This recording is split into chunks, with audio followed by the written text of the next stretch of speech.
మాధురి నాతో పాటు బయటకు వచ్చేస్తే ఇంట్లోంచి నేను ఆమెను పెళ్లి చేసుకుని నేను ఎంత బాగా చూసుకుంటా అనేది చెప్పొచ్చు. బయటకు వచ్చేసే అమ్మాయి అయితే ఎప్పుడో వచ్చేసి ఉండేది అమ్మాయి. ఇప్పుడు డాక్టర్ కళ్యాణ్ చక్రవర్తి జయ చెప్పాలా నువ్వు బయటకు వచ్చే అమ్మాయి? మాట్లాడేవా ఇంట్లో? ఏం మాట్లాడాలి కిరణ్, తెలుసు కదా నీకు డాడీ ఏం చెప్తారో. ఎన్నిసార్లు ట్రై చేసినా అదే చెప్తూ ఉంటారు. ఇంకా కిరణ్ కాల్ చేశారు నాన్న.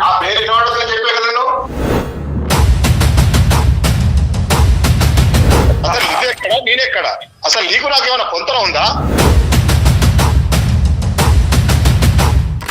అర్థమవుతుందా?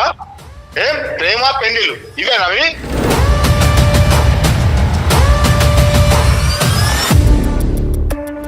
ఎప్పుడైతే కనుక మీ అమ్మాయిని చంపబోయాడో కిరసనాయిలు పోసి మీ గొప్ప అల్లుడు చంపేసి ఉన్నట్లయితే ఈ పరువు మర్యాద మీ పెద్దరికం ఏమయ్యేది? మీరే నుంచొని చేస్తే సొసైటీ ఏమంటదండి? మీ చుట్టాలు ఏమంటారు? మీరే నుంచొని చేస్తే మమ్మల్ని ఏమన్నారమ్మా, కాకపోతే ఊరు బయట వదిలేస్తారు. బహుశా కరోనా అనేటటువంటి ఒక పాండమిక్ ఒక చాలా చిన్న ఇన్ఫెక్షన్ ఏమో, ఈరోజు కులం అనేటటువంటిదే ఒక పెద్ద ఇన్ఫెక్షన్ ఏమో. ఇది ఒక వ్యాధి అండి.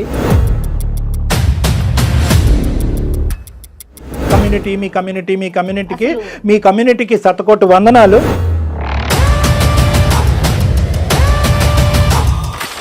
ప్రేమించేవాడిని ఒకరిని ప్రేమిస్తుంది, తండ్రి పెళ్లి చేస్తే ఇంకోటి పెళ్లి చేసుకుంటుందా? అదే నా ప్రేమ అంటే? ఎందుకమ్మా జీవితాలతో ఆడుతారు మీరు ఇలాగా? మీ ఇద్దరమే కులాలా? మీ ఇద్దరమే గోత్రాలా? మీ అందరూ ఇలా చచ్చిపోవాలా? అందమైన జీవితం కార్యక్రమానికి స్వాగతం. నమస్తే కళ్యాణ్ గారు. నమస్తే జయ గారు. కళ్యాణ్ గారు, కిరణ్ అనే ఒక పర్సన్ మనకి మెయిల్ చేశారండి. అతను మెయిల్ చూసినాక నాకు అనిపించింది, ఇలా కూడా ప్రేమిస్తారా? ఈ రోజులో ఇలా కూడా ఉన్నారా? ఇంకా ఈ స్థాయిలో ప్రేమిస్తారా అనిపించిందండి. చాలా అద్భుతంగా ఉంది అతని వర్షన్ అయితే వింటుంటే. బట్ ఒకవైపే మనం మాట్లాడడం కాబట్టి అసలు ఏం జరిగిందో మనం తెలుసుకునే ప్రయత్నం చేద్దాము. కాల్ చేస్తాను మరి ఒకసారి. చేంజ్ గారు, నాకు గాఢంగా ప్రేమించే అబ్బాయిలు అంటే ఎంత ఇష్టం మేడం. అవునండి, స్వచ్ఛమైన ప్రేమ. హలో కిరణ్ అండి, నమస్తే అండి. నేను జయాని అందమైన జీవితం ప్రోగ్రామ్ నుంచి కాల్ చేస్తున్నాను. కిరణ్, స్టూడియోలో ఉన్నాను. డాక్టర్ కళ్యాణ్ చక్రవర్తి గారు కూడా ఉన్నారు. గుడ్ మార్నింగ్ నాన్న. కిరణ్, ఏదో నీ ప్రేమ గురించి చెప్తావు అని మేడం అంటే వెంటనే కలపండి అని అన్నాను. ఏంటి నాన్న? అదే నేను యాక్చువల్లీ ఒక అమ్మాయిని లవ్ చేశాను. ఎంత? నీ వయసు ఎంత? నా ఏజ్ 26, 27 వస్తాయి. ఎప్పటి నుంచి ప్రేమిస్తున్నావు అమ్మాయిని? ఫస్ట్ ఇయర్ నుంచి చూస్తున్నాను ఆమెని. అప్పటి నుంచి నాకు కొంచెం ఆమె అంటే ఇష్టమే. పెళ్లి చేసుకోవాలని ఒక థాట్ వచ్చింది నాకు. కరెక్ట్. సో అందుకని నేను థర్డ్ ఇయర్ లో ఆమెకి ప్రపోజ్ చేశాను. ఆమెకు కూడా నేను అంటే ఇష్టమే కాబట్టి ఆమె కూడా నన్ను యాక్సెప్ట్ చేసింది. సో అప్పటికే తన మనసులో ఉన్నదా కిరణ్ అనే అబ్బాయిని? తన లోపల అంటే బయటికి చెప్పలేదు కానీ నువ్వు చెప్పిన తర్వాత చెప్పింది. అవును, అంటే ఆమెకి ఇష్టమే నేనంటే, కానీ ఫ్రెండ్ లాగా మాట్లాడేవాళ్ళం మేము. కానీ ఎప్పుడైతే నేను ఆమెకి నేను ఎలా అయితే ఆమె గురించి ఫీల్ అవుతున్నానని చెప్పాను, అప్పటికెళ్ళి ఆమె కూడా నన్ను కూడా లవ్ చేసింది. ఆమె కూడా. ఇప్పుడు ఏం చేస్తున్నారు కిరణ్ మీరు? నేను జాబ్ చేస్తున్నాను. నేను ఒక ఐటీ జాబ్ చేస్తున్నాను. నాకు ఒక 1 lakh ప్యాకేజ్ ఉంటుంది ప్రెసెంట్. నేను బీటెక్ అయిపోయింది. తర్వాత మేము అనుకున్నాం ఇంకా సరే నేను మంచి జాబ్ తెచ్చుకొని నేను మీ ఇంట్లో వచ్చి మాట్లాడతాను, మా పేరెంట్స్ ని తీసుకొచ్చి మాట్లాడతానని చెప్పాను. సో దానికి ఆమె కూడా అగ్రీ చేసింది. ఓకే వచ్చి మాట్లాడు, మా నాన్నకు కూడా చెప్తాను నేను అని చెప్పింది. So I'm very happy that. దాని తర్వాత నేను మా పేరెంట్స్ ని తీసుకుని వెళ్ళాను. వెళ్ళి వాళ్ళ ఇంట్లో మాట్లాడదామని వెళ్తే వాళ్ళ నాన్న చాలా అవమానంగా మాట్లాడారు. చాలా బాధగా అనిపించింది నాకైతే అప్పుడే. అంటే నీ స్థాయి ఏంటి, అసలు నువ్వు ఎవరు, నువ్వు అసలు మావాడివేనా అన్నట్టు మాట్లాడారు. అంటే ఇది ఎక్స్పెక్ట్ చేయలేదా కిరణ్? అంటే మీ గర్ల్ ఫ్రెండ్ నీతో చెప్పలేదా ఇలా మా నాన్న యొక్క రియాక్షన్ ఇలా ఉంటుంది? డైరెక్ట్ గా ఇంటికి పట్టుకెళ్ళిపోయింది. ఆ అమ్మాయి పేరేంటి అన్న? అమ్మాయి అని ప్రసార్ అంటాం బాగాలేదు. ఆ అమ్మాయి పేరేంటి? ఆ అమ్మాయి పేరు Madhuri. Madhuri Kiran love story. Okay చెప్పినా. నువ్వు కొంచెం జాగ్రత్తగా మాట్లాడు, నువ్వు మంచిగా మాట్లాడితే డాడీ కూడా యాక్సెప్ట్ చేస్తారు అని చెప్పింది. అంటే ఫైనాన్షియల్ స్టేటస్ గురించి ఎంక్వైరీ చేశారా? ఏం చేశారు కిరణ్? అంటే అది క్యాస్ట్ కమ్యూనిటీ గురించి అడిగారు. అవునండి. ఇక్కడే కొంచెం మాకు కొంచెం ఇలా డౌన్ అయిపోయాం మేము కొంచెం బాగా అలా అడిగేసరికి. మీ స్థాయి ఏంటి, మీకు అంత అర్హత ఎక్కడి నుంచి, నేను మా ఊర్లో వాళ్ళకి ఏం చెప్పాలి, మీ స్టేటస్ లేదు ఏం లేదు, నువ్వు నా కూతురిని లవ్ చేస్తావా, ఇలాంటి మాటలు అనేసరికి ఇంకా నాకు చాలా బాధ అనిపించింది. సో ఫైనాన్షియల్ స్టేటస్, నాన్నగారు ఆటో నడుపుతున్నారు అనేది ఒకటి, ప్లస్ కులం కూడానా? కొంచెం చాలా లో క్యాస్ట్ అలా, అందుకని. అండ్ అలాగే వాళ్ళు కూడా కొంచెం హై క్యాస్ట్, దాని వల్ల కొంచెం అలా అయ్యింది. తర్వాత ఏమైందన్నా? తర్వాత ఇంకా కొంచెం వాళ్ళు అలా మాట్లాడేసరికి మాకు కూడా చాలా బాధ అనిపించింది.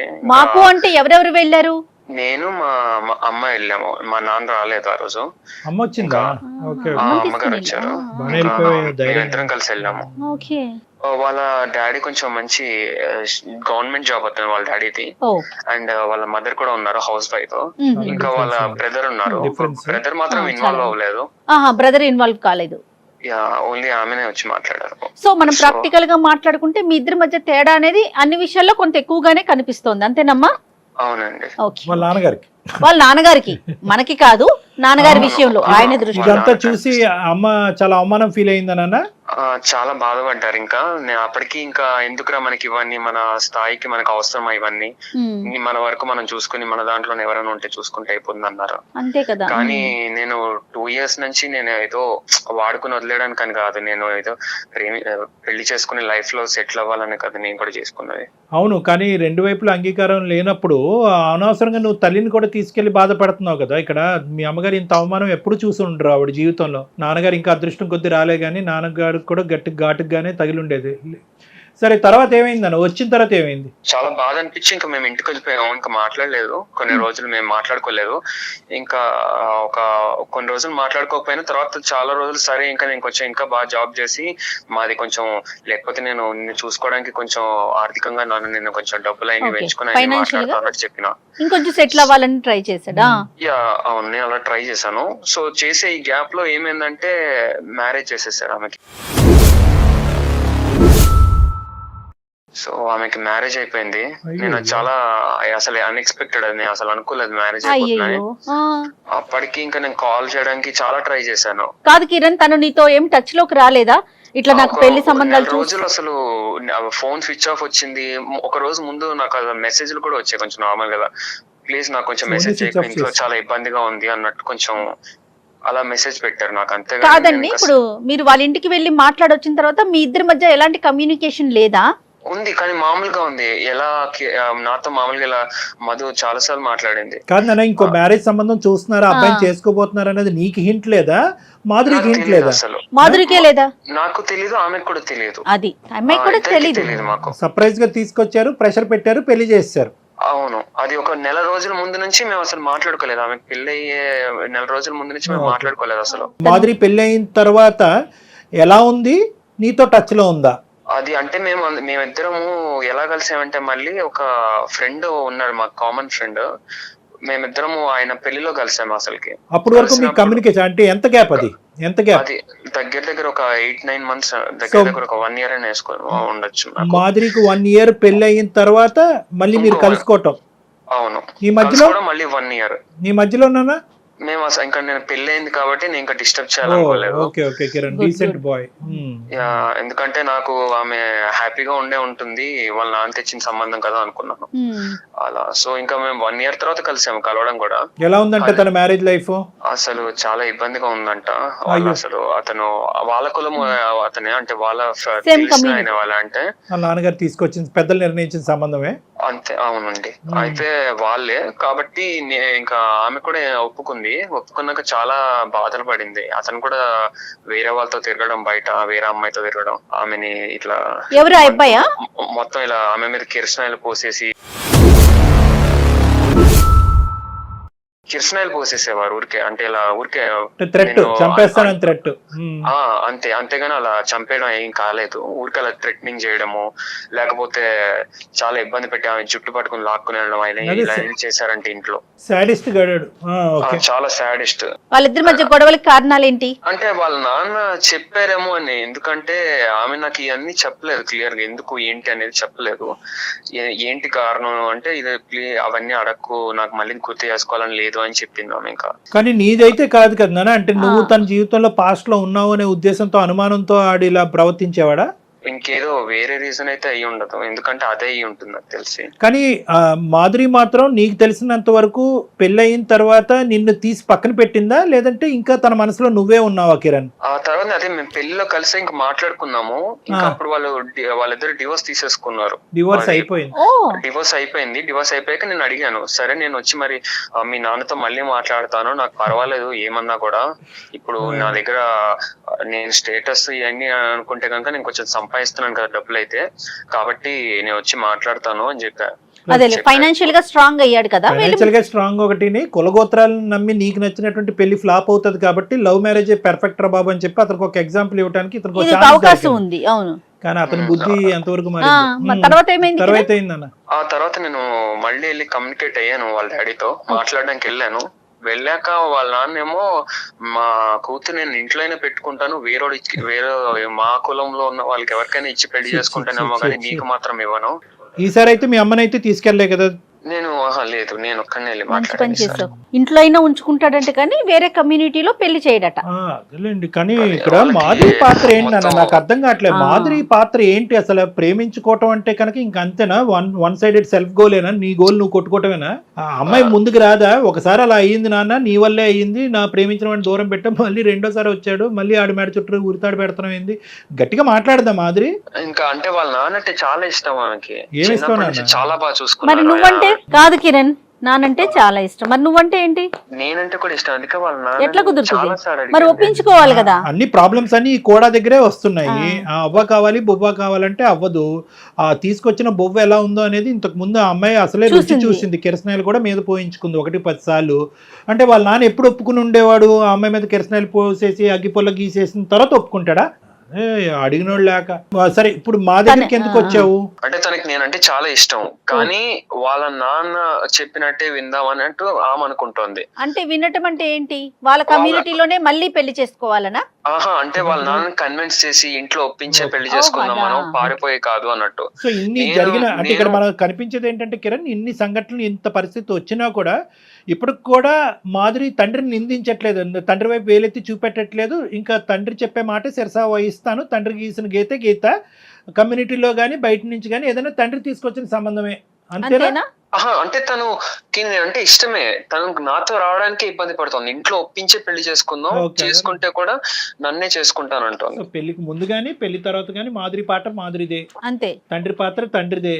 ఎటొచ్చి ఏంటంటే ఈ అబ్బాయే పోరాడుతున్నాడు, అంతే. ఇబ్బంది పడుతున్నది కిరణ్ ఒక్కడే మేడం. ఇంకోటి ఏంటంటే మాధురిని కూడా ఇక్కడ ఏం అనలేకపోతున్నాం ఇక్కడ, ఎందుకంటే మాధురి చాలా అసర్టివ్ అండ్ స్ట్రాంగ్ ఫాదర్ అక్కడ. ఇక్కడ పాపం ఈ అబ్బాయి పరిస్థితి చాలా బాధాకరంగా ఉంది. ఏం చేయాలి నాన్న? ఇప్పుడు ఎవరితో మాట్లాడదాం? ఇప్పుడు నేను ఒకసారి మాధురితో కాన్ఫరెన్స్ పెట్టిస్తాను, ఒక్కసారి మీరు మాట్లాడి ఒకసారి ఆమెను కన్విన్స్ చేస్తే కనుక. నువ్వేం ఎక్స్పెక్ట్ చేస్తున్నావు మాధురి దగ్గర నుంచి? మాధురి నాతో పాటు బయటకు వచ్చేస్తే ఇంట్లోంచి, నేను ఆమెను పెళ్లి చేసుకుని నేను ఎంత బాగా చూసుకుంటా అనేది చెప్పొచ్చు.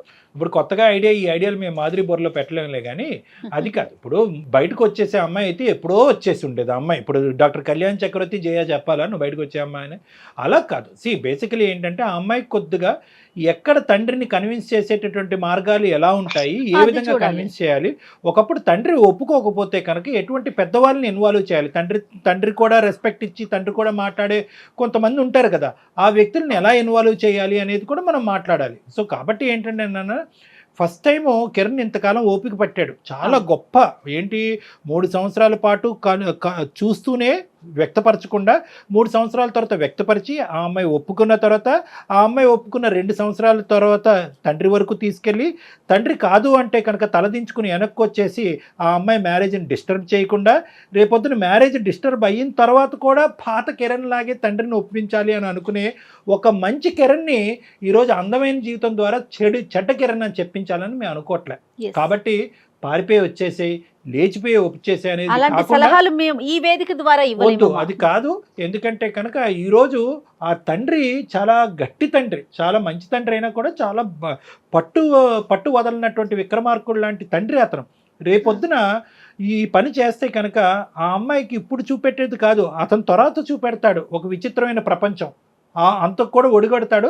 అలా చేయటం ద్వారా మీ ఇద్దరి మధ్యన ఏదైతే కష్టపడి కింద మీద పడి పెళ్లి చేసుకున్న దాని యొక్క విలువ పోతుంది, ఆ సంతోషం పోగొట్టుకున్న వాళ్ళు అవుతారు. కాబట్టి చెప్పే విధానంగా పెద్దరికంగా మేము ఎలా చెప్పాలో అలా చెప్పడానికి ఒక ప్రయత్నం చేస్తాం. ఫస్ట్ మాధురికి ఫోన్ ఇయ్యను. ఒకసారి చెప్పు మా ఇట్లా కళ్యాణ్ గారు ఉన్నారు, ఇది అందమైన జీవితం ప్రోగ్రామ్ అని మీరు మాకు చెప్పినాక నెక్స్ట్ మాట్లాడదాం. ఓకే. ఇంకా ఎందుకంటే ఈ అబ్బాయికి కూడా ఇంట్లోంచి ప్రెషర్ ఉంటది కదా, ఇంకెంతకాలం రానమ్మాయి కోసం వెయిట్ చేస్తావు అంటారు కదా. ఇంకా గొప్ప మనసు, పెళ్ళైనా నేను చేసుకుంటానని అడుగుతున్నాడు. ఈ అబ్బాయి అంటున్నాడు పెళ్ళైనా పర్వాలేదు ఆ అమ్మాయిని నువ్వే చేసుకొని పాప తల్లిదండ్రులకు వందనాలు. నమస్కారం. Hello hello Kiran.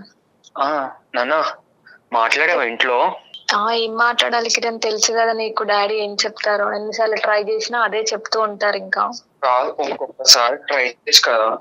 నేను మళ్ళీ మాట్లాడినా, ఎంత చెప్పినా అదే చెప్తున్నారు. నేను ఆల్రెడీ చెప్పినా, మీరు చెప్పిన సంబంధం నేను చేసుకున్నా, ఏం జరిగిందో చూసారు కదా, అట్లీస్ట్ ఇప్పుడైనా ఒప్పుకోండి అని చాలా ట్రై చేశా, కానీ అసలు వినడం లేదు నా మాట. ఏదైనా పర్లేదు, కొంచెం టైం తీసుకొనైనా నీకు మంచి సంబంధం తెస్తా నేను అని అదే చెప్తున్నారు. అయితే నేను ఇది అందమైన జీవితం అని ఒక ప్రోగ్రామ్ ఉంది కదా, ఓకే. వాళ్ళకి మెయిల్ పెట్టా. యాక్చువల్లీ వాళ్ళు ఒకసారి మాట్లాడతావా? నేను ఏం మాట్లాడాలి చెప్పు. లేదు కొంచెం మాట్లాడు ఒకసారి. మాధురి సార్ చెప్పండి సార్. నమస్తే అమ్మా. ఏంటంటే ఇప్పుడు నా పేరు డాక్టర్ కళ్యాణ్ చక్రవర్తి, నాతో పాటు హోస్ట్ ఇక్కడ జయ గారు కూడా ఉన్నారు. అందమైన జీవితం యూజువల్గా ఇక్కడ మనం కొద్దిగా కాంప్లెక్స్, ఈజీగా తెగనటువంటివి లేదంటే దీర్ఘకాలికంగా అలా స్ట్రెచ్ అవుతూ అందరినీ మానసికంగా పరీక్ష పెట్టేటటువంటి సమస్యలను మనం టేకప్ చేస్తున్నాం. మీది కూడా అలాంటిదే అనేది నా ఆలోచన, అందు గురించి వెంటనే ఫోన్ కలపడం జరిగింది. ఇప్పుడు ఇక్కడ ఎలా ఉంది అంటే పాపం కిరణ్ మీద పరిస్థితి అసలు అతను దయానీయమైనటువంటి పరిస్థితి వర్ణాతీతం. ఎందుకంటే వెనక గొయ్యిలాగా ఉంది కదా. ఇప్పుడు పాపం వాళ్ళ పేరెంట్స్ ఒప్పుకోవట్లేదంటే అది వేరే విషయం. పాపం వాళ్ళు మీ పెళ్ళికి ఇంతకుముందు నీ జరిగిన విడాకులైనటువంటి పెళ్ళికి ముందు మీ ప్రేమను వాళ్ళు అంగీకరించారు. వాళ్ళు చేసిన పాపం ఏంటి నాకు అర్థం కావట్లేదు. ఇప్పుడు నీది విడాకులు అయిన తర్వాత మళ్ళీ ఈ రోజు ఒంటరిగా ఉన్న నిన్ను మళ్ళీ అప్పుడు కూడా అంగీకరిస్తున్నారు. వాళ్ళ పేరెంట్స్ సైడ్ నుంచి ఎటువంటి అభ్యంతరం లేదు. కిరణ్ మాత్రం ఒక అమర ప్రేమికుడిలాగా అప్పుడు ఇప్పుడు ఎప్పుడు మాధురి తప్ప ఇంకో జీవితమే లేదు అని అంటున్నాడు. ఇక్కడ ఎంతవరకు ఒక మనిషి తన జీవితాన్ని త్యాగం చేస్తాడు? ఎంతవరకు ఒక తల్లి తండ్రి వాళ్ళ కన్న కొడుకు కళ్ళెదురుగుంటే ఇలాగా దహించిపోతుంటే, జీవితం సర్వనాశనం అవుతుంటే కనుక ఎంతకాలం వాళ్ళ తల్లిదండ్రులను నోరు మూసి ఊరుకుంటారు? ఇప్పుడు నువ్వేమొచ్చి అమ్మ నాన్న కావాలి, ప్రేమికుడు కావాలి అంటున్నాడు. కానీ ఇక్కడ నువ్వు కావాలి అని అంటూనే ప్రేమికుడిని ఏమొచ్చి రబ్బర్ బ్యాండ్ లాగా సాగదీస్తున్నావు. మీ నాన్న మాత్రం అలా గుప్పెట్లో పెట్టుకుని కాపాడుకుంటున్నావు. మీ నాన్నతో గొడవ పడమనట్లేదు, మాట్లాడే విధంగా మీ తండ్రితో మాధురి నువ్వు మాట్లాడేవా అని అడుగుతున్నావు. కిరణ్ కాల్ చేశారు నాన్న.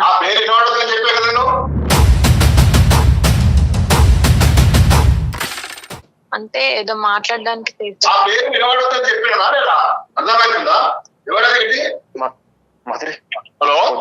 హలో బాబు, నీకు ఇంత ముందు చెప్పా కదా అంకుల్.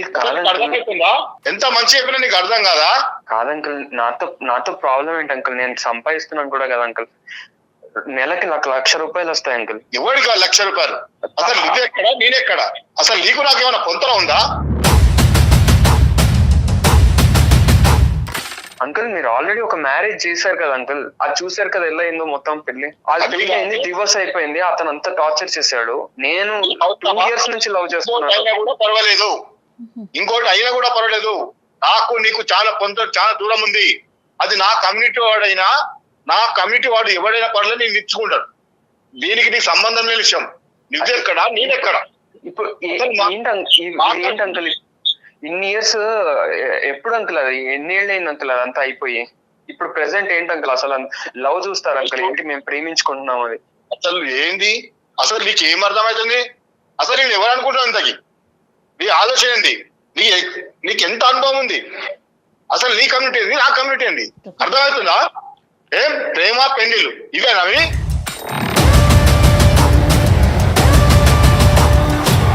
అంకుల్ కనీసం నా కొంత కూడా నువ్వు చేరలేవు. అర్థమైందా? తలెత్తుకొని తిరగలవా సొసైటీలో? వద్దని చెప్పే కదా. ఎప్పటికైనా నీ పద్ధతులు ఉండు. సార్ గురుగారు నమస్తే, నేను కూడా లైన్లో ఉన్నాను. నేను ఉన్నానని మీకు తెలియలేదు అనుకుంటాను. నా పేరు డాక్టర్ కళ్యాణ్ చక్రవర్తి. నాతో పాటు హోస్ట్ జయ గారు ఉన్నారు. మేము అందమైన జీవితం అనే కార్యక్రమం సుమన్ టీవీ నుంచి ఫోన్ చేస్తున్నాం. అంటే మేము బేసికలీ ఏంటంటే ఒక 2 నిమిషాలు ఓపిక్గా వినండి గురుగారు. మీ పేరు నేను అడగలేదు. మీ పేరు సతీష్ కుమార్ అండి. సతీష్ కుమార్ గారు. సతీష్ కుమార్ చెప్పండి. నమస్తే సతీష్ కుమార్. మీరు ఎవరు అని అడుగుతారేమో అని అనుకున్నాను, కానీ అడగకముందే బహుశా యాక్సెప్ట్ చేశారు నన్ను మాట్లాడటం. సంతోషం. నేనేంటంటే ఏదో గొడవలు పెట్టేటటువంటి గురించి రాలేదు. సానుకూలంగా ఈ ఇష్యూని ఎలా రిజాల్వ్ చేయాలి, మానసికంగా అందరినీ వేధించేటటువంటి ఈ 2 కుటుంబాలు, 2 ప్రేమికుల మధ్యన ఏళ్ల తరబడి నానుతున్నటువంటి ఈ అంశాన్ని సానుకూలమైనటువంటి పరిస్థితుల్లో ఒక మంచి సొల్యూషన్ చెప్పాలి అనేటటువంటి ఉద్దేశంతో నేను ఈరోజు మీకేం అవడనుకోండి, కానీ కిరణ్ని సంప్రదించడం జరిగింది. కిరణ్ ఏమో వచ్చి మాధురికి ఫోన్ కలిపాడు. ఈ లోపల మాధురితో పూర్తిగా మాట్లాడకముందే మీరు వచ్చారు. ఎందుకంటే మీ పాత్ర ఇక్కడ పెద్దది. ఎందుకంటే మాధురి 2 మాటలు చెప్పినా అంతకు మించి మాధురి చెప్పలేదు అనేది 5-6 సంవత్సరాలు బట్టి కాలం నిర్ణయించింది. ఏదైనా పెద్ద పాత్ర, పెద్ద మనసు చేసుకోవాల్సినటువంటి వ్యక్తి ఎవరైనా ఉన్నారు అంటే అది ఈరోజు సతీష్ కుమార్ గారే. కాబట్టి సతీష్ గారు, ఈరోజు కిరణ్ని మీరు యాక్సెప్ట్ చేయకపోవటానికి ప్రధానమైనటువంటి ఒక 3 కారణాలు మాకు చెప్పగలరు. ఓకే సార్, ఇప్పుడు మీకేం సార్, అక్కడ కూర్చున్న చూసినంత మాత్రాన ఇక్కడ నాకు సొసైటీ నేను తలెత్తుకొని తిరగడానికి. మీరు ఎక్కడ కూర్చున్నారో మీ కారణాలే చెప్పమంటున్నారు. మా కుర్చీ గురించి మీకు అనవసరం. మీ కారణాలు ఏంటో చెప్పండి. సార్, మీకెందుకు నా ఫ్యామిలీలో మీరు వచ్చి చెప్పడం ఏంటి? కాదు, అసలు అర్థమైతే ఒకటి, ఇది మీ ఫ్యామిలీ, మీ యొక్క హక్కుల నుంచి పరిధులు దాటి ఒక సామాజిక పరమైనటువంటి అంశం ఎక్కడో చోట ఒక పెద్దవాళ్ళు ఇన్వాల్వ్ అవ్వాల్సినటువంటి పరిస్థితికి వచ్చింది. ఎప్పుడైతే కనుక మీ అమ్మాయికి కిరణ్ వద్దు అని చెప్పి ఫస్ట్ అటెంప్ట్లో మీరు అన్నారో, ఎప్పుడైతే కిరణ్ విత్డ్రా అయిపోయాడో అప్పుడు మీకు కావాల్సిన పెళ్లి మీరు చేశారో అక్కడి వరకు ఇది మీ కుటుంబం ఇష్యూ. ఎప్పుడైతే మీరు చేసినటువంటి పెళ్లి ఫ్లాప్ అయ్యిందో, ఎప్పుడైతే కనుక మీ అమ్మాయిని చంపబోయాడో, కిరసనాయిలు పోసి మీ గొప్ప అల్లుడు చంపబోయాడో, అదృష్టం కొద్దీ ఆ పెళ్లిలోంచి బయటపడి మీ కన్న కూతురు మీ చేతుల్లో ఉందో, ఇక్కడి నుంచి ఇది సామాజిక పరమైనటువంటి ఒక అంశం, ఒక మనిషి ప్రాణాలకు సంబంధించినటువంటి అంశం, ఒక స్వచ్ఛమైనటువంటి ప్రేమకు సంబంధించినటువంటి అంశం. కాబట్టి సామాజికవేత్తగా ఒక సామాజిక పరమైనటువంటి అంశంలో నా ఇన్వాల్వ్మెంట్ ఉంది. కాబట్టి ఇది దయచేసి నా ఇష్యూ, నా ఫ్యామిలీ ఇష్యూ అని మీరు అనద్దు. ఎందుకంటే కనుక వినండి సతీష్ కుమార్ గారు, మీకు నేను మర్యాద ఇస్తున్నాను, నాకు మీరు మర్యాద ఇస్తున్నారని అనుకుంటున్నాను. ఒక అంశం నేను చెప్తున్నాను. ఇక్కడ చాలా ముఖ్యమైనటువంటి అంశం, సమాజంలో పరువు హత్యలు అనేటటువంటిది విచ్చలవిడిగా జరుగుతున్నాయి. కొన్ని బయటకు వస్తున్నాయి, కొన్ని రావట్లేదు. ఆ స్థాయి కేటగిరీకి చెందినటువంటి ఈ అంశం కాదు అని అనుకున్నా కూడా ఇది దాని నుంచి ఎంతో దూరంలో లేదు అనేది ఈరోజు మీ టోన్ ద్వారా నాకు అర్థమవుతుంది. కాబట్టి ఈరోజు నేను అడిగినటువంటి ప్రశ్నకి నా ఇష్టం, నా కుటుంబం అనే మాటలు కాకుండాని ఒక 3 ప్రధానమైనటువంటి అంశాలు కిరణ్లో లేనటువంటివి, మిగతా మీరు చూసేటటువంటి సంబంధాల్లో ఉన్నటువంటివి ఏంటన్నది నాకు చెప్పండి. కిరణ్ ఎందుకు మీరు తిరస్కరిస్తున్నారు, ఎందుకు యాక్సెప్ట్ చేయలేకపోతున్నారు? నేను చెప్పేది కొంచెం అర్థం చేసుకోండి సార్. మా వయస్సుకు, మేము చేసే పనులకి, మా కమ్యూనిటీ పోతేనే మాకు రేపు ముందడుగు వేయడానికి వస్తుంది. మాది పెద్ద బలగము. మా ఫ్యామిలీలో ఎక్కడ పోయినా, ఎటు పోయినా కానీ చిన్నదైనా పెద్దదైనా చాలా పెద్ద బలగం. తలెత్తుకొని తిరగాలనుకున్నా కొంతల లేని సంబంధాలు పట్టలేను సార్. కరెక్ట్ కాదు. ఎందుకంటే నేను ఇంటికి పెద్ద కుటుంబంలో పెద్ద మనిషిని, నాకంటూ ఒక 10 మందిలో పలుకుబడి ఉంది. దీన్ని ఎదిరించి నా కులాన్ని ప్రోత్సహించకుండా నేను పిల్లనిచ్చి చేస్తే నాకు రేపు పరువు ఏమైతుంది? అసలు కనీసం తిరగలనా? ఒకటే ఒక్క మాట అండి, ఈ రోజు నా పిల్ల ప్రాణాలతో ఉంది కాబట్టి నా పరువు, నా చుట్టాలు, నా బలగం, నేను పెద్ద మనిషిని అంటున్నారు. ఆ అమ్మాయిని అతను మీరు సో కాల్డ్ ఒక పర్సన్కి ఇచ్చి పెళ్లి చేశారు. ఆ అబ్బాయి చంపేసి ఉన్నట్లయితే ఈ పరువు, మర్యాద, మీ పెద్దరికం ఏమయ్యేది? కరెక్ట్ అమ్మా. ఇప్పటికైనా కూడా అదే నా సొసైటీ వాడైతే నాకు పర్వాలేదు, అయితే ఇంకొకటి చేస్తాం. ఇంకా కొంచెం కాదండి, ఎన్ని హింసలు పెడుతున్నా, ఎన్ని బాధలు పెడుతున్నా మీ కమ్యూనిటీలో పర్సన్ అయితే పర్వాలా, బయట మనిషి అయితే యాక్సెప్ట్ చేయరు. అంతేనా మీరు చెప్పేది? కరెక్ట్ కదమ్మా. ఇప్పుడు ఎట్లా అంటే ఒకసారి మీరు చూడండి, మీరు ఎన్ని చూస్తలేరు బయట, మా ఊర్లో చూస్తారా, పక్క ఊర్లో చూడండి ఎంత ఇప్పటికీ ఊర్లో కులం నుంచి వివేయడము, ఊరు బయట పెట్టడము, వాళ్ళకు మంచి అయినా మేము మాకు చెడైనా ఎవరికి పోకుండా ఎంత ప్రాబ్లం అయితే తెలుసా? ఆ పిల్లలకి ఏం తెలుసమ్మా? కాదండి, మీ అమ్మాయి మీ మీద ఇంకా చాలా గౌరవంతో ఒకసారి ఇబ్బంది పడి చావు బతుకుల మధ్య మీ ఇంటికి వచ్చినా కూడా ఇంకా మా నాన్న ఇష్టం, మా నాన్న మాట్లాడితేనే, మా ఇంట్లో వాళ్ళు ఒప్పుకుంటేనే నిన్ను పెళ్లి చేసుకుంటానని చెప్పి మీకు అంత గౌరవం ఇస్తోంది. మీరు ఒక్క మెట్టు తగ్గలేరండి పిల్ల సంతోషం కోసం? మీరే నుంచొని చేస్తే సొసైటీ ఏమంటదండి? మీ చుట్టాలు ఏమంటారు? మీరే నుంచొని చేస్తే ఏమన్నారండి? మమ్మల్ని ఏమన్నారమ్మా, కాకపోతే ఊరు బయట వదిలేస్తారు. ఇంకా ఏ రోజుల్లో ఉన్నామండి, ఇంకా ఏ రోజుల్లో ఉన్నాం మనం. సతీష్ కుమార్ గారు, ఇప్పుడు మీ ఆ అబ్బాయి పాపం పిచ్చోళ్ళ లెక్క ఈ సంవత్సరం పాటు సరే ఎప్పటికైనా మా మామ వచ్చి కాబోయే మామని అతను ఊహించేసుకుంటున్నాడు, ఎప్పటికైనా అతని అమ్మాయి అవుతాడని చెప్పి సంవత్సరం పాటు, బహుశా సంవత్సరంలో విడాకులు అయింది కాబట్టి సంవత్సరం వెయిట్ చేశాడు. ఆ అబ్బాయి ప్రేమ, ఆ అబ్బాయి మనసు చూస్తే కనుక 10 సంవత్సరాలన్నా వెయిట్ చేసే వ్యక్తిలాగా నాకు అనిపిస్తున్నాడు. అంత స్వచ్ఛమైనటువంటి కుర్రోడు ఎక్కడ దొరుకుతాడండి? ఏ కులంలో దొరుకుతాడు? ఏంటి కులం ఏంటి, గోత్రం ఏంటి? ఇందాక నుంచి మిమ్మల్ని అబ్బాయి పిచ్చోళ్ళలాగా ఏమంటున్నాడంటే ఈ 1 year పాటు నా స్థితిగతులను ఇంప్రూవ్ చేసుకుని ఇంకొద్దుకు సంపాదిస్తే కనుక అప్పటికైనా నా మాధురి వాళ్ళ తండ్రి సతీష్ కుమార్ గారు ఒప్పుకుంటారేమో అని చెప్పి ఇంకా అపోహలో ఉన్నాడు. ఇతను ఏంటంటే మీకు అర్థం కానటువంటి అంశం ఏంటంటే బహుశా కరోనా అనేటటువంటి ఒక పాండమిక్ ఒక చాలా చిన్న ఇన్ఫెక్షన్ ఏమో, ఈరోజు కులం అనేటటువంటిదే ఒక పెద్ద ఇన్ఫెక్షన్ ఏమో. ఇది ఒక వ్యాధి అండి.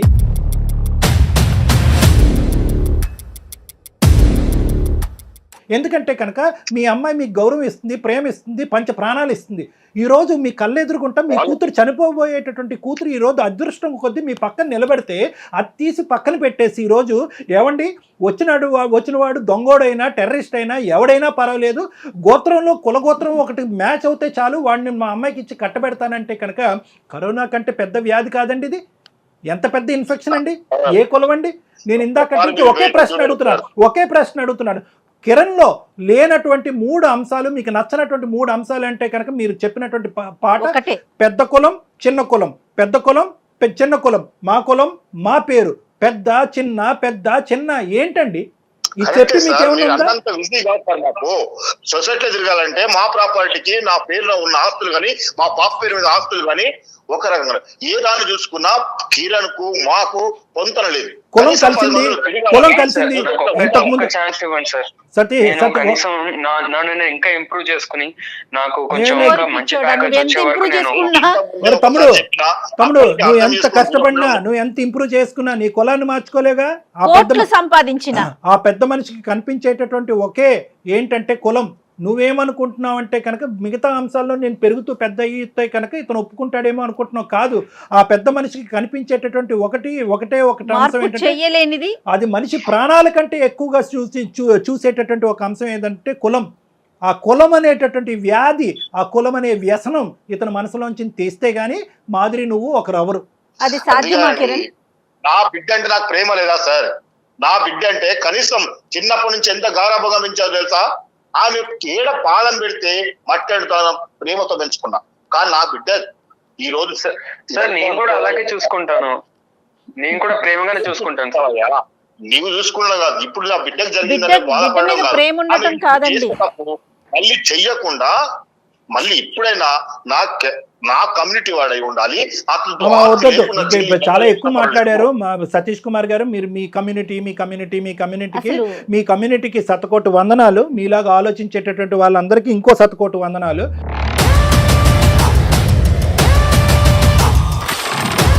నేను ఒకటే చెప్తున్నాను, ఈరోజు మాధురి ఇక్కడ మాట్లాడకపోతే బహుశా ఈ బండి ముందుకు వెళ్ళదు.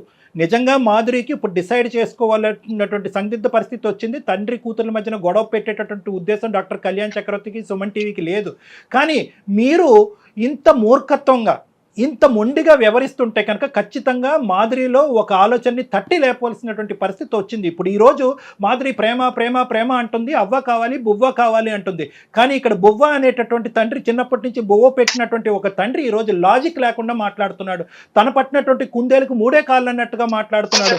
ఒక వ్యసనానికి, కులం అనేటటువంటి వ్యసనంలో మునిగిపోయి ఉన్నాడు. ఇటువంటి వ్యక్తికి ఈరోజు నేను కౌన్సిలింగ్ చేసి ఆ కులం అనేటటువంటి పరిస్థితిని తీయగలనా? ఏమండి, ఒక తప్పుడు పెళ్లి చేశారు, ఆలోచించకుండా ఒక తాగుబోతుకి ఇచ్చి పెళ్లి చేశారు. ఒక అనుమానించేటటువంటి ఒక వ్యక్తికి, చంపేబోయేటటువంటి ఒక వ్యక్తి పెళ్లి చేశారు. ఎక్కడ ఉందండి మీ కులం? ఆ కులం వచ్చి అప్పుడు మాట్లాడలేదా మీతో? ఆ కులం వచ్చి మాట్లాడలేదా? ఏం సతీష్ కుమార్ ఏం చూసావు, ఏం చేసావు? అల్లారు ముద్దుగా ప్రేమించి పెళ్లి చేసా, ప్రేమించి బాగా పెంచుకున్నాను నా కూతుర్ని అన్నావు. మరి ఇలాంటి సంబంధం తీసుకొస్తామని చెప్పి మీ వైపు ఎవరు వేలెత్తి చూపెట్టలేదా? మిమ్మల్ని కులం నుంచి బహిష్కరించలేదా? సార్ ఒక్కసారి తప్పు జరిగిందని నన్ను అనుకుంటే ఇంకొకసారైనా ఈసారి నాకు చేసిన తప్పు మళ్ళీ చేయకుండా నా సొసైటీలో ఎవరైనా పర్లేదు, కనీసం ఏదైనా అతనికి ఇచ్చి చేసి మాదిరి ఈ రోజు నువ్వు మాట్లాడవలసినటువంటి పరిస్థితి ఆసన్నమైంది. మాదిరి ఒక్కసారి ఎప్పుడైనా రెస్పాండ్ అవ్వ. నువ్వు కర్ర ఎరగకూడదు, పాము చావకూడదు అంటే అవ్వదమ్మా. ఇక్కడ ఏదో ఒకటి విరగాలి. నువ్వు గొంతెచ్చి నీ మనసులో ఉండేటటువంటి ఒకరు ప్రేమిస్తే అది ప్రేమ కాదమ్మా. ఒకరు ప్రేమించినంత మాత్రం పెళ్లి అవ్వదు. నిజంగా నువ్వు గాఢంగా నువ్వు కిరణ్ ని ప్రేమించేటట్టయితే కనుక ఈ రోజు మా యొక్క సపోర్ట్ నీకుంది, నువ్వు మాట్లాడాలి. చెప్పండి సార్. ఏం చెప్పాలమ్మా? నీ నాన్నగారి మాట నువ్వే వింటున్నావు కదా. ఏంటి నువ్వు చదువుకున్న దానివి, ఈ జనరేషన్ అమ్మాయివి.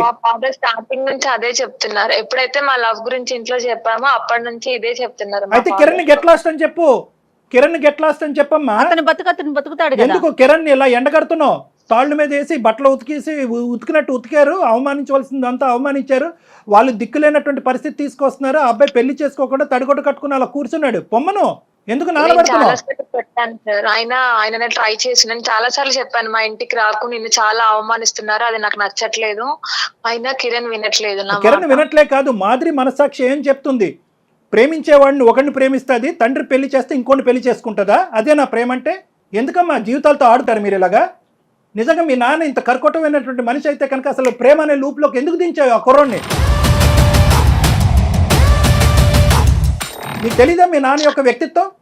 కులగోత్రాలు మ్యాచ్ అవ్వకపోతే అటువంటి పెళ్లికి వెళ్ళడు, అటువంటి పెళ్లిని ఆశీర్వదించడం అనేటటువంటి మీ తండ్రి గురించి కూతురుగా నీకు తెలీదా? మీ ఇద్దరమే కులాలా? మీ ఇద్దరమే గోత్రాలా? మీ అందరూ ఇలా చచ్చిపోవాలా? ఏం మాట్లాడుతున్నాను? లాస్ట్ ఛాన్స్ ఉంది బాబు. కిరణ్ తో చెప్పాను సార్, ఇలా మా డాడీకి క్యాస్ట్ ఫీలింగ్ చాలా ఉందని. తను ఏం చెప్పాడంటే, ఫస్ట్ అయితే జాబ్ తెచ్చుకుంటాను, నేను సెటిల్ అయ్యాక మాట్లాడతాను, ఈ రోజుల్లో క్యాస్ట్ ఏముంది, సెటిల్ అయితే అందరు ఒప్పుకుంటారు కదా అని చెప్పాడు. సో నేను కూడా ఒప్పుకున్నాను సరే అని. ఎక్కువగా ఊహించుకోలేకపోయాడు కిరణ్. అమ్మ 2 దఫాలు తగిలిందమ్మా అతనికి డోసు. ఒక దఫా కాదు, 2 సార్లు దఫా. ఎప్పుడు పెళ్లికి ముందు గోత్రం అనే మాట ఎత్తున్నటువంటి తండ్రిని, తల్లిని కూడా అవమానించాడు. అప్పుడైనా కిరణ్కి బుద్ధి రావాలి. లేదు రెండోసారి భర్తను వదిలేసినటువంటి మాదిరి వచ్చి నిలబడిన తర్వాత ఇప్పటికీ కులగోత్రాల గురించే తండ్రి మాట్లాడుతున్నప్పుడైనా కిరణ్కి బుద్ధి రావాలి. అతనిది పుట్టుకతో పెట్టినటువంటి వెన్నతో పెట్టిన విద్య కిరణ్. అతను మారాడు. నీకు మాదిరి కావాలా? మాదిరి నీకు ప్రేమ కావాలా? నీకు కిరణ్ కావాలా? అంటే మా డాడీ ఒప్పుకుంటేనే నేను చేసుకుంటాను పెళ్లి. సతీష్ గారు, నేను ఒకటే మాట అంటున్నాను, ఇంత మంచి కూతుర్ని ప్రేమాన్ని త్యాగం చేసి తండ్రి మాట జబదాటకూడదు అనేటటువంటి 2 దఫాలు తన జీవితం అన్యాయం అయిపోయినా పర్లేదు, తండ్రి మాటను కొట్టేయకూడదు అనేటటువంటి కూతురి ప్రేమని మీ ప్రేమ ముందు ఏంటండి చెప్పండి? మీ ప్రేమ పనిచేస్తుందా? ఇటువంటి మంచి కూతుర్ని, అటువంటి మంచి అల్లుడిని తీసుకురాగలరా మీరు? నేను ఛాలెంజ్ చేస్తున్నాను. ఒక్కసారి నా మాట వినండి. నేను విన్ను. మీ గోత్రం అనే గోత్రం అనే మాటలు తప్ప ఏదైనా వింటా. మీరు అది తప్ప ఇంకేం మాట్లాడట్లే. ఇంకా మాట్లాడలేదు. వాళ్ళిద్దరికి పెళ్లి చేయండి, వాళ్ళ పెళ్లికి నేను గ్యారంటీగా నిలబడతా. చెయ్యండి. సార్ ఒక్కసారి చూడండి, వాళ్ళకి ఏం తెలుసు సార్ పెళ్లిల గురించి? 4 రోజులు నా బిడ్డ మీద మోజుపోతుంది, అవతల ఇంకా ఎక్కడో చేసిపోతాడు.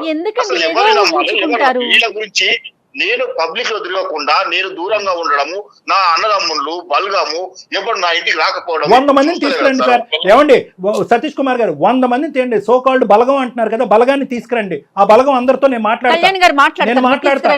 ఏ బలగం అండి? ఏ బలగం వస్తుంది చెప్పండి?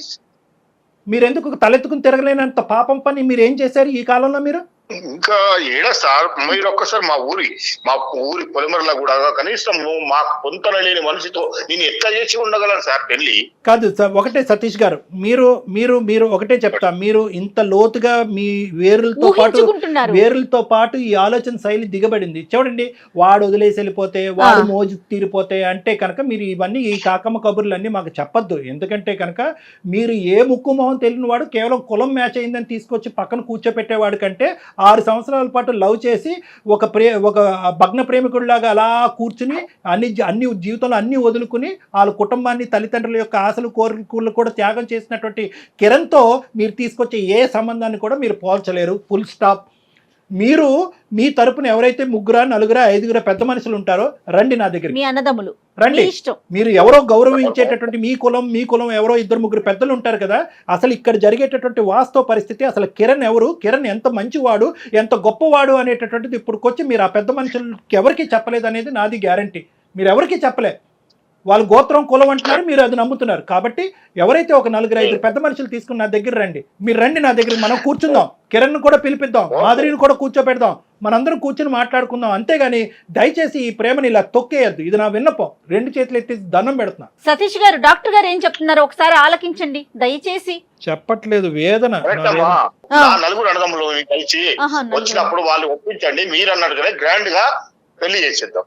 ఓకే, వాళ్ళని ఒప్పించాలంటారు నన్ను. ఆ నలుగురిని ఒప్పించాలా? వాళ్ళని ఒప్పిస్తే మీరు ఒప్పుకుంటారా? ఖచ్చితంగా సార్.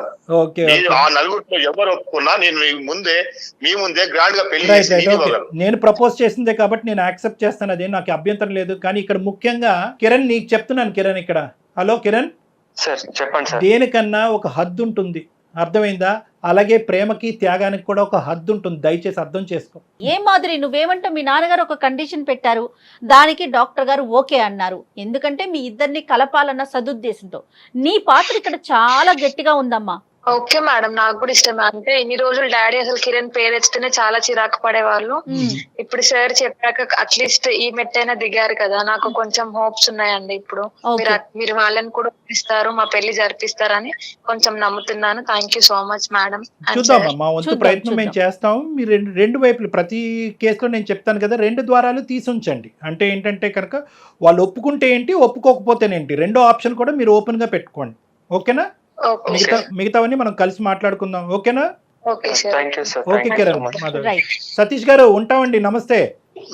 మాకు మీతో మాట్లాడినందుకు అవకాశం కల్పించినందుకు, మా యొక్క విజ్ఞప్తిని మన్నించి సానుకూలంగా స్పందించినందుకు ధన్యవాదాలు. నమస్తే అండి. Thank you. మీరు మెట్టు దిగినట్టే ఉన్నారు. కిరణ్ కూడా స్ట్రాంగ్ గా చెప్పండి. ఒకసారి పెళ్లి అయిపోయిన తర్వాత పాత విషయాలు తవ్వకూడదు, చాలా జాగ్రత్తగా ఉండాల్సిన పరిస్థితి. ఎందుకంటే సుమన్ టీవీ తరపున అండ్ మీరు మనమంతా ఇన్వాల్వ్ అయ్యి అతని పెళ్లిని ఒప్పించబోతున్నాం అని అనుకుంటున్నాను నేను. అంటే జయ గారు, ఇప్పుడు ఓకే, ఇది కిరణ్ ఇష్యూలో మనకి ఇంత అదృష్టం ఉంది కాబట్టి, ఎందుకంటే ఆయన అతను మాట్లాడారు కాబట్టి మీరెవరు చెప్పేదని ఫోన్ పెట్టేస్తే మనం ఏం చెప్పలేం. ఎందుకంటే ఇంతకుముందు మనం మాట్లాడుకున్నట్టుగా ఈ కుల అనే బేసిస్ మీద జరిగేటటువంటి పరువు హత్యల వరకు దారి తీయకపోయినా కూడా చాలా అవమానకరమైనటువంటి హింసాత్మకమైనటువంటి సంఘటనలు జరగటం వల్ల సూసైడ్ వరకు దారులు తీసేటటువంటి సందర్భాలు ఎన్నో చూస్తున్నాం. అట్లీస్ట్ మనం ఈ చేసేటటువంటి ఒక ఎపిసోడు ఆ విధంగా ఇందాక నుంచి 1-10 సార్లు అన్నాను, కరోనా కంటే పెద్ద వ్యాధి అని నేను ఎందుకు అన్నానంటే కనుక అటువంటి స్ట్రైకింగ్ వర్డ్స్ మనం కొన్ని మాట్లాడితే అట్లీస్ట్ ఆ మాట వినైనా కూడా ఈ కులం అనేటటువంటి ఒక సబ్జెక్టు, ప్రేమ అనేటటువంటి గొప్ప హ్యూమన్ బేసిస్ మీద నడిచేటటువంటి ఒక మానవత్వంతో కూడినటువంటి ఒక పవిత్రమైనటువంటి దాన్ని అడ్డుకట్టు వేయలేదు అనేది వాళ్ళకి తగులుతుంది, ఆ విధంగా అనిపిస్తుంది అనే ఉద్దేశంతో నేను ఆ మాట అన్నాను. తప్పకుండా అండి, మీరు చెప్పింది 100% ట్రూ కళ్యాణ్ గారు. చూద్దామండి వాళ్ళు ఎంతమంది వస్తారో, ఏం మాట్లాడాల్సిన పరిస్థితి మీకు వస్తుందో, ఎట్లయినా మీరు వాళ్ళని ఒప్పిస్తారని నేనైతే అనుకుంటా ఉన్నాను. చూద్దాం. నమస్తే.